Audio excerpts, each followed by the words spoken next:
ನೋಡ್ರಿ, ಅವನೊಬ್ಬ comedy piece. Yatnal ಅಂದ್ರೆ ಒಂದು ಕಾಮಿಡಿ. ಜನರು ನಗಾದಕ್ಕೆ ಬರ್ತಾರ, ಸಿಟಿ ಹೊಡೆದಕ್ಕೆ ಬರ್ತಾರ, ಚಪ್ಪಾಳೆ ಹಾಕೋಕ್ ಇಷ್ಟೇ. ಅದನ್ನ ಕಾಮಿಡಿ ಪೀಸು. ಅದು ಎಲ್ಲಿ ನಿರ್ಗತಿಕ? ಅದು ಯಾವ ಪಕ್ಷದಲ್ಲಿ ಇದಾರಂತ ಪ್ರಚಾರಕ್ಕೆ ಬಂದ? ಅವ್ರ ಪಕ್ಕಕ್ಕೆ ನಿಂತಿದ್ರಲ್ಲ ಸನ್ಮಾನ್ಯ PC ಗದ್ದಿಗೌಡರು ಮತ್ತು ಜಗದೀಶ್ ಶೆಟ್ಟರು, ಮಾಜಿ ಮುಖ್ಯಮಂತ್ರಿಗಳು. ಅವ್ರ ಪಕ್ಷದವ್ರಿಗೆ ಏನು ಉತ್ತರ ಕೊಡ್ತಾರ? ಯಡಿಯೂರಪ್ಪನವ್ರಿಗೆ ಏನು ಉತ್ತರ ಕೊಡ್ತಾರೆ ಇವರು? ವಿಜೇಂದ್ರಗೆ ಏನು ಉತ್ತರ ಕೊಡ್ತಾರೆ ಇವರು? ಯಾವ ಪಕ್ಷದ ನಾಯಕ ಅಂತ ಹೇಳಿ ಕರ್ಕೊಂಡು ಬಂದು ಅವನ್ನ ಇಲ್ಲಿ ಪ್ರಚಾರ ಸಭೆಯಲ್ಲಿ ಬಳಸಿಕೊಂಡ್ರೋ ಗೊತ್ತಿಲ್ಲ. ಅವನು ಬರೋದೇ ಮಾತಾಡೋದಕ್ಕೆ. ನೀನೇ ನೋಡಿ, ಅಲ್ಪಸಂಖ್ಯಾತರ ವಿರುದ್ಧ, ತಾಯಂದ್ರ ವಿರುದ್ಧ, ಇವರು ಮಹಿಳೆಯರ ಬಗ್ಗೆ ಗೌರವ ಇಲ್ಲ. ಈ ಹಿಂದೆ ಕೂಡ ನಮ್ಮ ಏನು ಡಾಕ್ಟರ್ ಬಾಬಾ ಸಾಹೇಬ್ ಅಂಬೇಡ್ಕರ್ ಸಮುದಾಯದ ಹೆಣ್ಮಕ್ಕಳಿಗೆ ಮಂದಿರದಲ್ಲಿ ಪ್ರವೇಶ ಮಾಡಬೇಡ ಅಂತ ಹೇಳಿದ.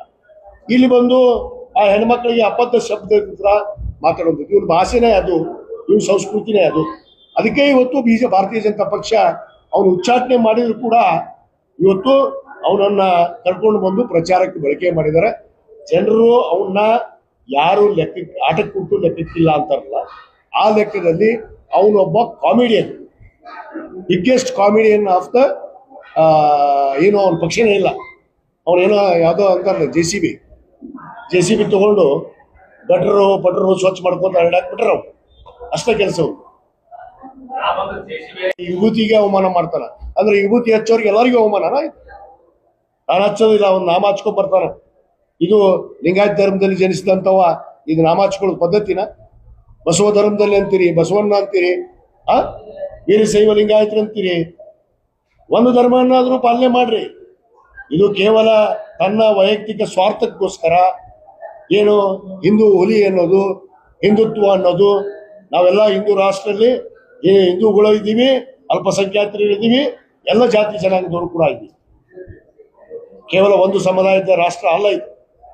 ಅದನ್ನ ಅರಿವಿಟ್ಕೊಂಡು ಮಾತಾಡ್ಬೇಕು ಫಸ್ಟ್. ಆ ಅರಿವೇ ಇಲ್ಲ ಆ ಮನುಷ್ಯನಿಗೆ. ಅವ್ನಿಗೆ ಅಷ್ಟು ಮಿಕ್ಕಿ ಬೇಕಾದ್ರೆ ನನಗೇನೋ ಡೌಟ್ ಅಂತೈತಿ. ಅವ್ನು ಲಿಂಗಾಯತರಾಗ ಹುಟ್ಟ್ಯಾನೇ ಇಲ್ಲ ಡೌಟ್ ಐತಿ. ಅವ್ನು DNA ಟೆಸ್ಟ್ ಮಾಡಿಸ್ಬೇಕಂತ ನನಗೆ ಒಂದೇನೋ ಸ್ವಲ್ಪ ಡೌಟ್ ಬರತ್ತೈತೆ. ನನಗೆ ಯಾಕೋ ಡೌಟ್ ಅವನೆಲ್ಲೋ ಪರ್ಸಿಯನ್ ಹುಟ್ಟಿ ಬಂದಿರ್ಬೇಕವ. ಯಾಕಂದ್ರೆ ಇಲ್ಲಿ ನಮ್ಮ ದೇಶದಲ್ಲಿ ಜನಿಸಿದಂಥವು ಅಲ್ಲವ. ಅದಕ್ಕೆ ಅವ್ನ ಬಣ್ಣನೂ ನನಗೆ ಯಾಕೋ ಸ್ವಲ್ಪ ಭಯ ಬರುತ್ತೆ. ಭಾರತೀಯ ಕಲರ್ನೂ ಇಲ್ಲ, ಭಾರತ ದೇಶದ ಬಣ್ಣನೂ ಅಲ್ಲ. ನನಗೆ ಯಾಕೋ ಡೌಟ್ ಐತಿ. ಅವ್ನು DNA ಟೆಸ್ಟ್ ಮಾಡಿಸ್ಕೊಂತ ಹೇಳ್ರಿ.